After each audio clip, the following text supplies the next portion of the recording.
ভগবানের বেদিতে কে বসবে? ভগবান বসবে তো, তাই তো। সেখানে অমঙ্গলা বসে পেছন করে সামনে জ্ঞানের ভাষণ দিচ্ছে। ওই জ্ঞানের ভাষণটা, ওই যে জ্ঞানের ভাষণ দিচ্ছিস আধা খাপচা করে, হ্যাঁ তোকে বলছি অমঙ্গলা, ওই যে জ্ঞানের ভাষণটা দিচ্ছিস সেটা নিজে অর্জন করেছিস অর্জন? যদি অর্জন করতিস তাহলে বলতিস না বসে বসে আমি গীতা পড়ি, অষ্টশত নাম। মাঝে মাঝে আমার হাসি পায় রে। তবে দেখতে পাচ্ছিস তো একটা জিনিস, সত্যি কৃষ্ণকালী মা আছে, সত্যি ভগবান আছে। ভগবানের মারের কিন্তু আওয়াজ কেউ পাচ্ছে না একমাত্র তুই ছাড়া। তবে এইভাবেই তুই শেষ হবি, এইভাবেই অমঙ্গলা তুই শেষ হবি, তোর বিনাশ এইভাবেই হবে। এবার বন্ধুরা বলবে কি হয়েছে সমাধি, কি হয়েছে? হয়েছে তো অনেক কিছু। 1 মাস ওয়েট করো, 1 মাস। তবে একটা জিনিস তোকে আমি জানিয়ে রাখি অমঙ্গলা, তোকে যারা ভালো বলে তারা তোর পেছনে খারাপ বলে এবং তাদের চ্যানেলের সাথে তোকে নিয়ে কথা বলে, সাপোর্ট করে। তার প্রুফ আমার কাছে আছে। ইয়েস, আমার কাছে তার প্রুফ আছে। আমার যেদিন মাথা গরম হবে আমি সব হরহর করে দিয়ে দেবো। শুধু ওয়েট করছি। একজন আমাকে বলেছে এই তোর কাছে কে হেল্প চাইছে রে কালকের ভিডিওটা দেখার পরে। তো এই সোশ্যাল মিডিয়াতেই সে আছে। তার যদি সে যদি ভগবানকে ভয় পায়, সে যদি সত্যি ভগবানকে ভালোবাসে, সে যদি ভগবানকে বিশ্বাস করে, তাহলে সেই এখানে এসে বলবে। আর নইলে একদিন আমি এখানে শুনিয়ে দেবো। অমঙ্গলা তুই শুনে রাখ, তোকে যারা ভালো বলে তারা নিজেদের চ্যানেলের সাথে বলে। এখানে 2-3 জন আছে, আর 2-3 জনের প্রুফ আমার কাছে আছে। কারোর ডিভোর্স হয়ে যাবে আমি যদি সেই ভয়েস দিই, ঠিক আছে? কারোর সংসার ভেঙে যাবে, আবার কেউ স্বামী কাছে বকা খাওয়ার ভয়ে। আরে আমার কাছে অনেক কিছু আছে অমঙ্গলা। হাই ফ্রেন্ডস, রোস্টার সমাজে তোমাদেরকে অনেক স্বাগত আর অনেক ভালোবাসা চলে এসেছে আবারও একটা ভিডিও নিয়ে তোমাদের সামনে। আজকে কিছু কথা আমি বলতে চাই এই ভিডিওর মাধ্যমে। হ্যাঁ, কদিন ধরে আমি খুবই ব্যস্ত ছিলাম। আজকে আমার হাসিটা দেখছো, আমি একটা কাজে প্রচণ্ডভাবে সাকসেস হয়েছি। সাকসেস। তো যাই হোক, তার জন্য আমার মুখে হাসি। কি কারণে সাকসেস হয়েছি? নিজের বাজনা নিজে ফাটাতে নেই, হয়তো কোনো দিক থেকে না কোনো দিক থেকে ঠিক আমি চাইও না। তো যাই হোক, এবার আসি মেন কথায়। এই যে মায়ের বেদিতে বসে তুই যে কথাগুলো বলছিস, সবার আগে তুই এটা অর্জন কর, ভগবানের বেদিতে ভগবানই বসতে পারে। ভগবানের বেদিতে তুই বসতে পারিস না। তুই বসা মানে তুই নিজেকে দাবি করছিস আমি ভগবান, তাই তো? মানুষের মধ্যে ভগবান বিরাজ করে, কিন্তু তোর মধ্যে পিশাচ বিরাজ করে। ভগবান যদি বিরাজ করতো তাহলে যে মহিলা ডেলি বলে আমি গীতা পড়ি, সেই মহিলা গীতা পড়ে যদি কিছু অর্জনই না করতে পারলো, সেই মহিলা কিসের গীতা পড়ে? আর যে গীতা পড়বে সে ওই বেদিতে বসতে পারবেই না, তার নিজের মধ্যেই খারাপ লাগবে। আর আমি তোর এই ভুলগুলো ধরার সুযোগই পেতাম না। যে গীতা পড়বে সে ভুল শুধরিয়ে নেবে। ওই গীতাতে অনেক কিছু অর্জন। আবারও বলছি, গীতাতেই আছে মেয়েদের রজস্বলা হলে মেয়েরা ঠাকুর ছুতে পারে না। মেয়েদের ওই সময় মেন্স অবস্থায় মেয়েরা কি ছুতে পারে না, সেখানে ভালো মতো অনেকে জ্ঞান মারছে না গীতার কথা। হ্যাঁ, গীতাতেই আছে মেয়েরা তামা ছুতে পারে না, গরু ছুতে পারে না, ঠিক আছে? মেয়েরা কোনো গাছগাছালি গাছ টাছ বাড়ির কিছু ছুতে পারে না। আর একটা জিনিস, মেয়েদের ওই সময় 3টে রং এক করতে নেই, 1 সিঁদুর, 1 আলতা, ঠিক আছে? আর এই যে পলার ওটা, তাই 3টে রং এক করতে কিছুতেই নেই। সেই সময় আমরা আলতাও পড়তে পারবো না। অমঙ্গলা সেই সময় আলতা পড়ছে, আর আলতা পায়ে আবার আলতা পড়ছে নিজে একটা সদবা মেয়ে হয়ে। হ্যাঁ, ভগবানকে বা হাতে আলতা পড়াচ্ছে। অমঙ্গলা তোকে জিজ্ঞাসা করছি, তোর ভক্তরা যখন তোকে আলতা পড়ায়, তোকে বা হাতে পড়ায় না ডান হাতে পড়ায়? তুই ডান হাতে কেন আলতা পড়াস না? ওই আলতা ওটা লেগে থাকবে হাতে, তাই তুই ভগবানকে বা হাতে পড়াস। তাহলে ভগবানকে তুই যখন বা হাতে পড়াস, তোর পায়ে যখন আলতা পড়ায় কিছু মানুষজন, আমি তো দেখেছি তোর ভিডিওর মাধ্যমে, তখন তাদেরকে বলবি বা হাতে পড়াও, ডান হাতে কেন পড়াচ্ছ? তুই নাকি গীতা পড়িস, গীতার নিকুজে করেছিস তুই বসে, ঠিক আছে? গীতার নিকুজে করিস। ওইখানে গীতা তুই পড়িস না। গীতা যে পড়বে সে অনেক কিছু অর্জন করে নেবে। হ্যাঁ, গীতাতে অনেক কিছু অর্জন।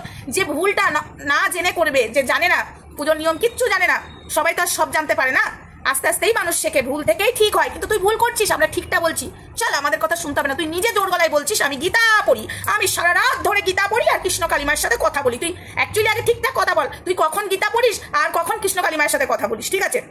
সারা রাত ধরে কৃষ্ণ কালিমার সাথে কথা বলিস, আবার ডায়লগ দিচ্ছিস আমি সারা রাত ধরে গীতা পড়ি। তাহলে গীতা পড়তে কৃষ্ণ কালিমার সাথে কখন কথা বলিস, এটা আগে নিজে ঠিক কর। এবার কথা, যে তুই যে গীতা পড়ছিস সেই গীতার মধ্যে তুই অনেক কিছু অর্জন করে নিবি। এই যে ভুলগুলো তুই করিস, এই যে আমি ধরি বলি, এই যে তুই বেদিতে বসে জ্ঞান দিস, জ্ঞানের ভাষণ ছাড়িস, সেই বেদিতে বসতেও তোর নিজের খারাপ লাগবে। তুই যদি গীতা পড়তিস, হ্যাঁ রে, তোর ওই বেদিতে বসতেও নিজের খারাপ লাগবে, বুঝেছিস? গীতাতে অনেক কিছু তুই অর্জন করে নিতে পারতিস, ভুলটাকে শুধরিয়ে নিতে পারতিস। আর আরেকটা কথা বলছি, নিজে আগে ঠিক কর। তোর স্বামী বলছে 11টা বাস, তুই বলছিস 12টা বা 18টা বাস। এটা আগে ঠিক কর। 11টা না 18টা বাস, সেটার খবর আমাদের কাছে সব আছে। 1 মাস বাদে, কিছুই বলবো না, 1 মাস, শুধু 1 মাস। তো যাই হোক, তো সেটাই হলো কথা। অনেকে অনেক কিছু কথা দেয়, অনেকে অনেক কিছু বলে, জানিস তো? এখন তোর কিছু ভক্তরাও ওই মনসা মায়ের কাছেও যাচ্ছে। ইয়েস, আমার যদি ইনস্টাগ্রামে, আমি ভাবছি একদিন ইনস্টাগ্রামটা স্ক্রিন রেকর্ডিং করে আনবো, ইউটিউব আবার কিছু বল তো যাই হোক, দেখবো স্ক্রিন রেকর্ডিং করে এনে আমি দেবো। তোর কিছু ভক্তরা বলে গেছি 3 মাস 4 মাস ধরে গেছি, কিন্তু দেখো মা মনসার কাছে ওখানে গিয়ে সত্যি ওখানে গিয়েই মনে হয় ভগবান আছে। হ্যাঁ, মন্দিরে ভগবান বিরাজ করে, ভগবানকে মন্দিরে প্রতিষ্ঠা না করলে সেই মন্দিরে ভগবান থাকে না, মুক্তিটাই থাকে। যেরকম ঠাকুরের কারখানাতে যেরকম মুক্তিগুলো দাঁড় করানো থাকে, ঠিক আছে, এখন কারখানার মধ্যে মুক্তি দাঁড় করানো আছে, এখন যদি ওই মুক্তিকে পুজো করতে থাকো প্রতিষ্ঠা না করে, তাহলে কি ওখানে ঠাকুর থাকবে না? ওটার মুক্তিটা থাকবে। সেরকমই তোর ওই মন্দিরেই মুক্তিটাই রয়েছে। কৃষ্ণকালী মা সত্যি যেখানে থাকার সেখানেই আছে, তোর ওখানে নেই, সেটা তোর ভক্তরাও বুঝতে পেরেছে। এতদিন তারা আমাকে খারাপ ভেবেছিল এবং তারা আমাকে বলেওছে যে তোমাকে আমরা খারাপ ভাবতাম, কিন্তু তোমার কিছু কথা সত্যি, যে ভগবান পাবে সে এইভাবে, যে সাধিকা সে এইভাবে কি করে ঝগড়া করতে বসে, এইভাবে সে নোংরা নোংরা কথা বলে কি করে? আর যেই মুখে কৃষ্ণ নাম জপ করছে, ধরো আমিও ভক্ত এবং আর যারা আছে তারাও ভক্ত, সেসব ভক্তগুলো তোমাকে লাইভে গালাগালি দেয় কি করে, যেখানে তুমি গালাগালি দিচ্ছ না? আর সেইখানে অমঙ্গলা বলে তোকে ভালো করে দিচ্ছে, দেখ এই কিস্তিবাজ তোকে ভালো করে দিচ্ছে। সেখান থেকে আমাদের অনেকের বিশ্বাস উঠে গেছে গো, ও ভগবান পেতে পারে না। সব থেকে বড় ব্যাপার, যে ভগবান পাবে সে নিষ্ঠাভাবে পুজো করবে, তন্ত্রমন্ত্র সাধনা জানার দরকার নেই। এদিকে বলছে আমি দীক্ষা দেবো, ইয়েস, এই কথাটাই হলো কথা, যে নিজে দীক্ষা নেয়নি সে বলছে আমি দীক্ষা দেবো। সেটা আশা করি তোমাদেরকে আমি শুনিয়েছি, আর নতুন করে শোনাতে হবে না, এটাই আমি বলতে চাইছি তোমাদেরকে। এবং তোর ভক্তরা অনেকেই বুঝে গেছে। আর মন্দিরে যেখানে প্রতিষ্ঠা হয়, রোজ ব্রাহ্মণ দিয়ে পুজো হয় এবং মায়ের কাছে ভক্তদের ডালা যায়, মায়ের কাছে ভক্তরা যেতে পারে, সেই মন্দিরেই তো ভগবান বিরাজ করে। যেই মন্দিরে ভক্ত ঢুকতে পারে না, যেই মন্দিরে ভক্তের ডালা ভগবানের কাছে পৌঁছায় না, যেই মন্দিরে ভক্তরা ভগবানকে ভগবানের চরণ ছুতে পারে না, যেই মন্দিরে চরণামৃত খাওয়ানো হয় না ভক্তের, তো সেই মন্দিরে কি করে ভগবান বিরাজ করতে পারে? একমাত্র স্পেশাল মানুষ ঢুকতে পারবে। আর যারা একটু বেশি কিছু দেবে, ইট দেবে, সিমেন্ট দেবে, বালি দেবে, তাদেরকে নিয়ে নাচানাচি করা হবে ওই মন্দিরে। তাছাড়া ত্রিশূল ছোঁয়া, দক্ষিণা দাও আর ফটাফট হাঁটো, এটাই হলো মন্দির। এই মন্দিরে ক্যান্সার ভালো হয়ে যাচ্ছে এই মন্দিরে, কিন্তু শুনছি অনেকেরই এই মন্দিরে গিয়ে ক্যান্সার এখনো নয়, তারা এখনো হসপিটালে লড়াই করছে। আমি এটাই বুঝে পাই না যে জোর গলায় সে কি করে বলতে পারে। একটাই কথা আমি এতদিন বলে এসেছি, আমি আজও বলবো, ভগবানকে বিশ্বাস করো, ঠিক আছে? ভগবান সত্যি আমাদের কপালে যেটা লিখে রেখেছে সেটাই হবে। যদি দুঃখ লিখে থাকে সেটাও হবে, আর যদি ভালো লিখে থাকে সেটাও ভগবানই খণ্ডাতে পারে, তাছাড়া কেউ খণ্ডাতে পারে না। ভগবান ছাড়া এই জগতে কেউ মানুষ পারবে না। ভগবানের কাজ ভগবানই করতে পারবে, আর আমাদের কর্ম আমরা করতে পারবো। তাই ভগবানের কাজটা আমরা করতে পারবো না, এটা সত্যি কথা। ভগবান যদি না চায় কোনো মেয়ের গর্ভে সন্তান হবে না, তো হবে না, তাতে আমিও পারবো না যে না আমি সন্তান করিয়েই ছাড়বো। চিকিৎসা ডাক্তারও পারবে না, ডাক্তারও চেষ্টা করবে যে সন্তান, এবার সেখানেও ভগবানেরও আশীর্বাদ থাকা দরকার। আর আশীর্বাদ যদি না থাকে কিছুতেই হবে না। সৃষ্টিকর্তা উনি, আমরা কেউ নই, আমরা মানুষ মাত্র। এটাই বোঝাতে চাইছি তোমাদেরকে বন্ধুরা, তোমরা এটুকু বোঝো আর সঠিক ভাবে প্রতিবাদ করো, অন্যায়কে সাপোর্ট করবে না। ভগবান সবার, ওই বেলেরাম কৃষ্ণকালী মন্দিরে ওর নাকি অমঙ্গলার একার নাকি ভক্তের ভগবান, ওটা সবার অধিকার আছে বলার। যেখানে অন্যায় হচ্ছে প্রতিবাদ করবে, দরকার হলে তোমরা ব্রাহ্মণ বসিয়ে পুজো করবে কৃষ্ণকালী মাকে, দরকার হলে ব্রাহ্মণ দিয়ে তোমরা প্রতিষ্ঠা করো, তোমাদের ভগবান, ঠিক আছে? ও যখন করবেই না, তোমরা প্রতিষ্ঠা করো। আমি তোমাদের কাছে অনুরোধ করছি। ভিডিওটা বলতে এটুকুই থাক, লাইভে আসছি, ততক্ষণ সঙ্গে থেকো, ভালো থেকো, সুস্থ থেকো। আর অমঙ্গলা, তোকে যারা ভালোবাসে ক্যামেরার সামনে, কিছু কিছু জিনিস তো আমার কাছেও আছে, সেটাই ভাবছি তোকে কতটা ভালোবাসি। যখন নিজের ক্ষতি হয় তখন লোকের কাছে নিন্দা করতে বসে যায়।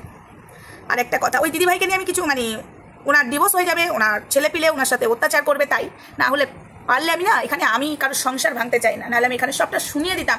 তোর হয়ে প্রতিবাদ করে শুধু চ্যানেলের সাথে, আমার কাছে প্রমাণ আছে, একদিন মাথা গরম হবে শুনিয়ে দেবো।